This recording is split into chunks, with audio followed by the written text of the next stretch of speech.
The 80-meter tunnel. The floor inside the shop was always clean. Paint cans stacked along one wall, brushes in metal trays, the smell of solvent hanging just above the ground, never quite leaving. It was a place designed to look temporary, transactional. Customers came, chose color, left. Nothing about it suggested permanence. Nothing about it suggested depth. Beneath it, the earth had already been opened. Fortaleza moved above ground in heat and noise. Traffic pushing through narrow streets, vendors calling out, the steady hum of a coastal city that did not slow for long. But under one particular storefront, the sound changed. Damp soil, the scrape of metal against packed dirt, air that did not circulate unless it was forced. A man wiped his hands on his shirt before climbing down into the opening. Not hurried, not hesitant. The movement was practiced. Another man followed with a length of timber, passing it down before stepping in himself. They worked in sequence, each knowing where to stand, where to place weight, how to move without collapsing what had already been carved. From above, it looked like a business. From below, it was something else entirely. The first problem was distance. The Banco central branch did not sit adjacent to the shop. It sat across the ground, separated by layers of earth that could not be crossed quickly or loudly. The vault was underground, reinforced, positioned to resist entry from the surface. Any direct attempt would be seen, heard, stopped. The solution was to remove the surface from the equation entirely. A tunnel. Not a hole dug in haste, but a passage measured in meters, aligned with precision toward a point that could not be seen directly. They mapped it, measured distances, calculated direction using fixed references above ground. Every meter dug required confirmation that they had not drifted. What was said in those early planning sessions has never been confirmed. But what followed suggests a decision made without compromise. If the distance could not be shortened, the time would have to be extended. The flaw was embedded from the beginning. A tunnel of that length required months of activity beneath a city that did not expect it. The risk was not in a single moment, but in accumulation. Noise, movement, the possibility that something above would shift, reveal, collapse. The commitment came when the first meter was dug and the soil removed without drawing attention. The second problem was survival underground. Air, structure, removal of debris.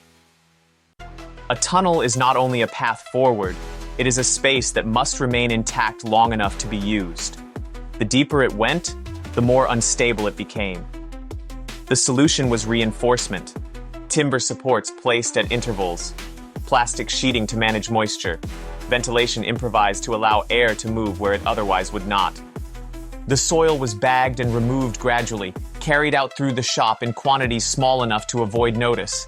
The shop itself became part of the plan. It justified the presence of materials.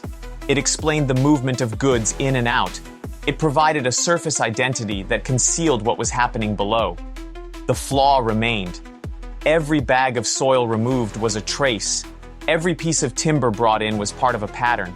Over time, patterns attract attention. The commitment was sealed when the tunnel reached a depth where turning back would be as difficult as continuing forward. And then it happened. The entry into the final phase began underground. Beat 1. The tunnel reached its target depth. The sound changed as they approached the vault's outer boundary. Soil gave way to something denser. The drill they used was not large, but it was precise. Each movement had to be controlled to avoid sudden vibration that could travel through the structure above. The action was slow, incremental. The men worked in confined space, passing tools back and forth, clearing debris as it formed. The complication was orientation. Without direct sight of the vault interior, they relied on measurements taken weeks earlier. A miscalculation here would not be obvious immediately. It would reveal itself only when the breach failed to connect. The decision under pressure was to trust the measurements, to continue along the line that had been established. Status check. The barrier was thinning. The tunnel was aligned. Beat 2, the final layer. A section of reinforced concrete separated them from the vault. The drill pressed into it, producing a sound different from soil, sharper, more resistant. Progress slowed. Time became the pressure. Each minute inside the tunnel increased the risk of detection above. The longer they remained at this depth, the more exposure accumulated. The complication came in the form of resistance. The concrete did not yield evenly. The drill had to be adjusted, repositioned, guided through sections that responded differently. The decision was to continue through the resistance rather than withdraw and attempt another point.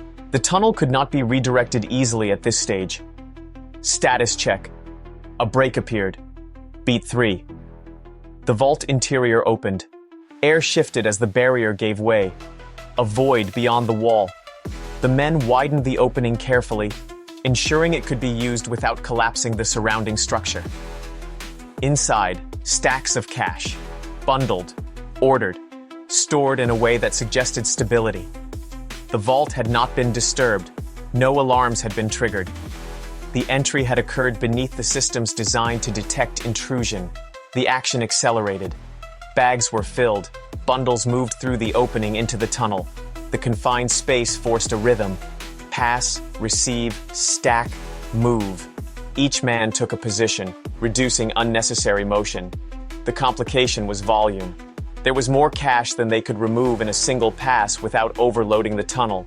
Weight increased the risk of collapse. Time limited how much could be carried. The decision was to take as much as possible within the constraints of the structure, to prioritize speed without exceeding what the tunnel could support. Status check. The bags were moving. The tunnel was holding. Beat 4. The withdrawal. Movement reversed. Bags carried back through the tunnel, passed from one position to the next. The distance that had taken months to create now had to be traversed repeatedly in a compressed window. The action demanded coordination. A misstep could dislodge supports. A delay at one point could ripple backward through the line. The complication was fatigue. Working underground, in limited air, under pressure, the body slowed. Hands slipped. Movements lost precision. The decision was to maintain the sequence. No one rushed. No one broke formation. The structure depended on consistency more than speed. Status check. The tunnel remained intact. The exit was reached. It was done. But the plan could not hold. The flaw activated above ground. The shop that had concealed the operation did not erase it. Neighbors noticed changes. Movement that did not align with the business presented. The smell of soil where paint should have dominated. The pattern formed slowly, then clearly enough to draw attention.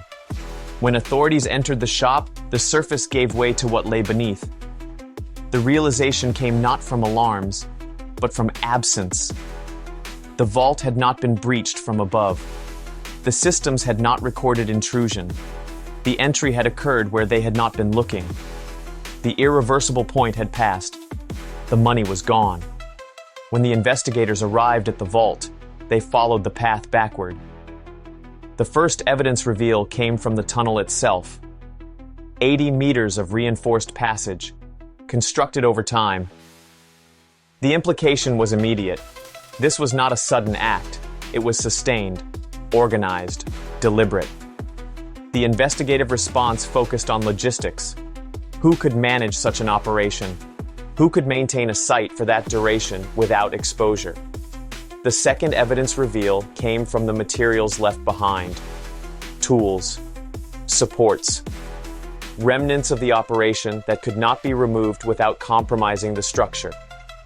Each item connected to supply chains, purchases, movements that could be traced. The implication narrowed the field. Not a random act, but a coordinated group with resources and planning. The response moved toward arrests, individuals identified, roles assigned. The operation reconstructed in reverse. A portion of the stolen money was recovered.